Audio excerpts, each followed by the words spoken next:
Et bonsoir Jean Rondeau, on est ravis de vous recevoir pour parler de votre instrument fétiche, le clavecin.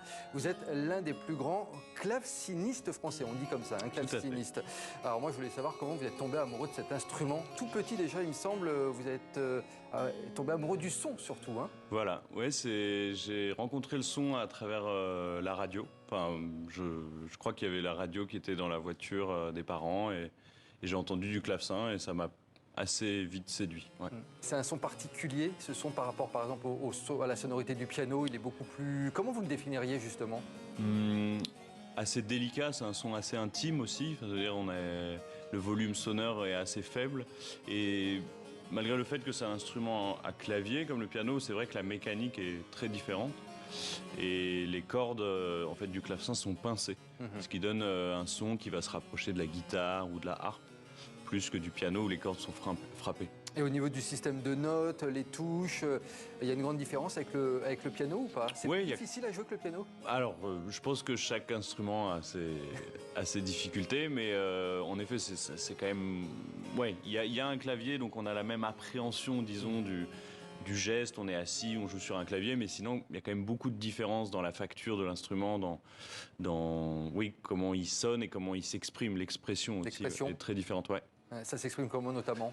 Il faut être plus délicat sur les touches. Ouais, c'est ça, c'est très délicat. On va jouer avec disons, tous les petits silences qui vont résider entre les notes pour mettre certaines notes en valeur et d'autres moins.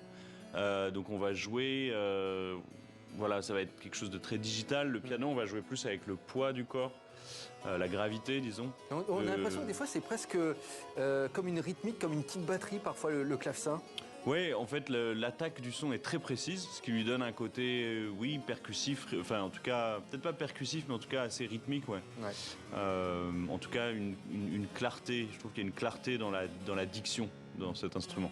C'est un instrument qui est apparu au XIVe siècle en Europe, hein, le clavecin. Est-ce que tous les grands compositeurs se sont un jour mis au clavecin ou c'était réservé à une élite, par exemple, cet instrument? Non, en fait, c'est un instrument qui a été assez fondamental dans la vie musicale pendant un long moment. Dans la mesure où, en effet, il est né il y a fort longtemps et en fait, il a été très important pour beaucoup de compositeurs, il a été très central pour beaucoup de compositeurs et surtout, tous ces compositeurs, souvent, ont écrit énormément pour cet instrument. Leur répertoire peut être assez prolifique. Et en fait, le clavecin va s'absenter durant le 19e siècle, disons, ce qui fait qu'on a une image peut-être un peu erronée du répertoire, mais le répertoire au clavecin est vraiment large.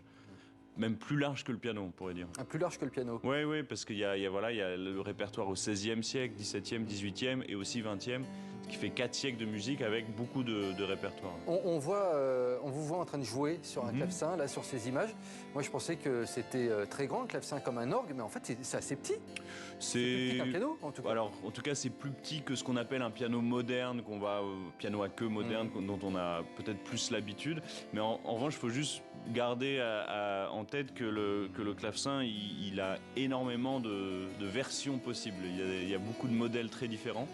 Et donc il n'y a pas une uniformité de cet instrument. Il y en a des grands, des petits, des à deux claviers, un clavier. Enfin, il y a tout un tas de possibilités. C'est un lieu en fait de créativité aussi pour les gens qui construisent cet instrument. Avec quel autre instrument il s'accorde très bien, le clavecin? Alors en fait, ça va être souvent des instruments assez délicats aussi, dont le volume sonore va pouvoir s'adapter. Et souvent, il y a des instrumentistes qui vont se pencher sur des instruments qui vont être plutôt d'une origine du XVIIe siècle ou du XVIIIe siècle, pour que le mariage des timbres puisse vraiment s'harmoniser, s'accorder. Mais je pense qu'il y a c'est plutôt comment l'instrument... C'est-à-dire qu'on peut jouer avec un violon, par exemple. Il y a des violons qui vont avoir une façon d'être constituée qui va être plus propice pour des musiques plus tardives et d'autres, par exemple, qui vont avoir des cordes en boyau et non en métal qui vont là plutôt s'accorder avec le clavecin. Et c'est un instrument passionnant. Et si on a envie d'en savoir un petit peu plus, on va venir vous voir demain, puisque vous êtes en concert demain au festival de Saint-Michel-en-Thurche, dans le département de l'Aisne. Et vous allez notamment interpréter les variations Goldberg de Johann Sebastian Bach, qui est l'un des principaux compositeurs de clavecin. En tout cas, on était ravis de vous accueillir pour que vous nous fassiez connaître un petit peu mieux cet instrument passionnant. Merci beaucoup, Jean Rondeau, d'être venu sur le plateau de 64 minutes.